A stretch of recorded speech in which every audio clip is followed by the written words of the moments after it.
My health is wealth, yeah. My health is wealth, yeah. My health is wealth, yeah. My health is wealth, wealth. I gotta get it, get it. My health is wealth, yeah. My health is wealth, yeah. My health is wealth, wealth. My health is wealth, yeah.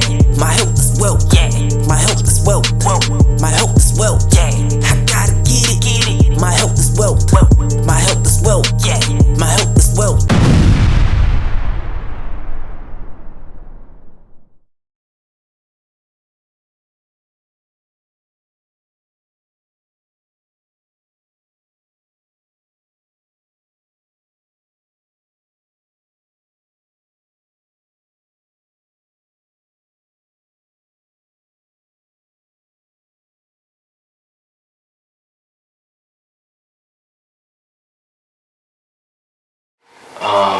There's another restaurant that came about as well around the same, maybe a little after yours. Yeah, right? we might Here and Now. Here and Now. Yeah, and that was in the West End. Oh, okay. So that got the West End started because the West End has a lot of ample opportunities for vegans and vegetarians to eat now in the West End. There are several different places. Yeah, and now who was some of the people that was involved with the Here and Now and such like that you were? Well, it was sister, she's no longer with us, Zenzali.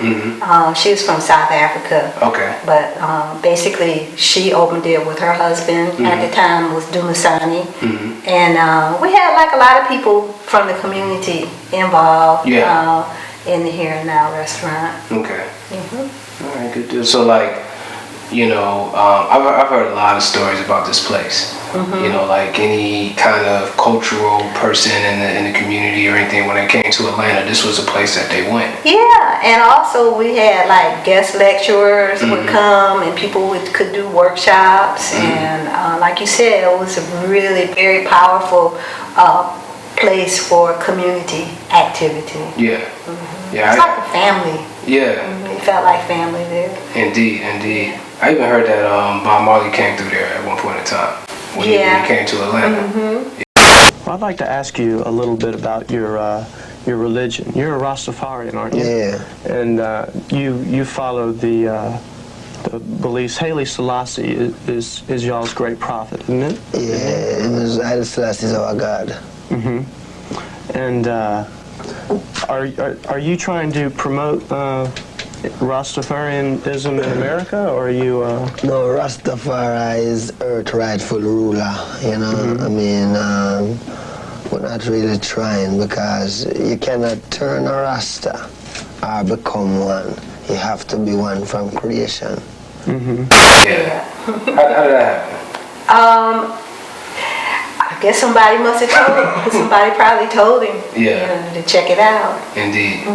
What year was that? Like I think that would have been like maybe 81 or something like that. Okay. 80, 81. Yeah. Okay, so that was pretty, close to the time that he eventually transitioned. So this is probably his last stop in Atlanta, right? Yeah, he never came back after that. Okay. I don't think so.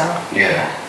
Okay, so like, so really you if you really look at it, your restaurant and then that whole group, that you were around and everything kind of ushered in what you see now in Atlanta. It's like, I think like 30, 40 some vegan restaurants in Atlanta now. It's a lot. But you all kind of ushered in. Yeah, it's like now there's somewhere to go eat. And the nice thing about it is that if you're like you might be vegan or plant-based and with an omni person, so you can find somewhere to eat that you both can get something. Exactly. Because even though there are also more restaurants are starting to be more vegan friendly now too. Yeah. So that helps too. Yeah, I think I haven't been to a lot of them, but I know a lot of like regular, like maybe like Ruby Tuesdays and stuff. They all have like. You have like options. Yeah. That's a stretch for me when I first became a vegan, which is probably about 11, 12 years ago. Okay. I mean, it's grown tremendously since then. I remember going to Kroger and they had like a natural food section, but everything was always expired.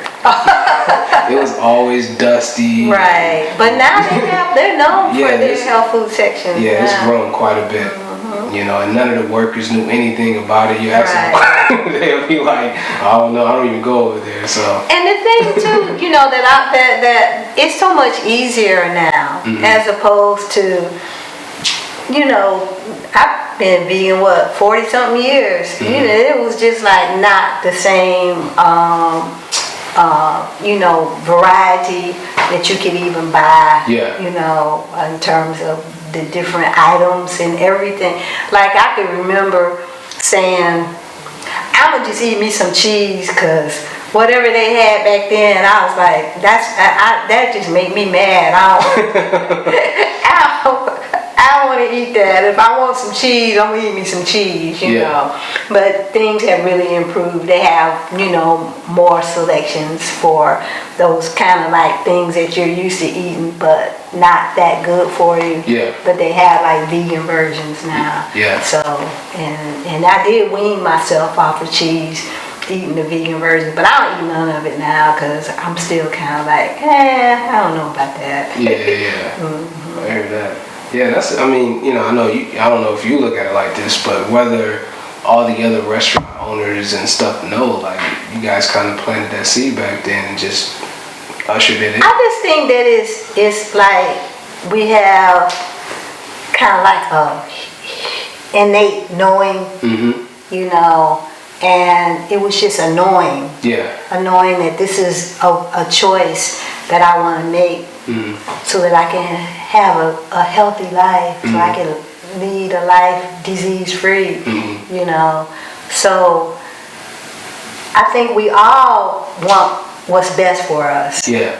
You know, nobody said, well, my goal in life is to be unhappy, or my goal in life is to not be healthy. You know? No, my goal in life is to be happy and healthy, right? Yeah. So that innate knowing, if we just can slow down and listen to what we really know to be true for ourselves, that's timeless. Yeah. It's gonna always be around. Yeah. It's gonna always, you know, and that's the beauty of what's going on now, is that it's not considered weird anymore. Yeah. It's not considered, oh, you different or you weird, you know.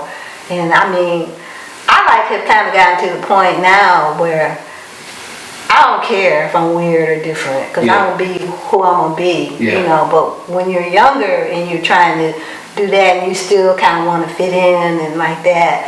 But I think now that stigma has been removed. Yeah. You know, you're not weird. You're just conscious. You're just paying attention. And I want to say this. I'm so thankful. It was about 1995 when I really, really started zoning in on only eating organic. And because of that, I'm so thankful that I'm used to like really paying attention and looking at what's being done to the food, because there's a whole lot more that you got to look out for nowadays than in the past. And again, that's the difference between someone that's vegan and someone that's plant-based. If you're vegan, the health is not that much of an issue to you. So you won't care if a lot of the stuff is processed or GMO or what the ingredients, as long as it doesn't involve an animal, you're fine. And see, I'm more picky, like there's certain things I'm just not gonna eat. And GMO is one of them. I hear that.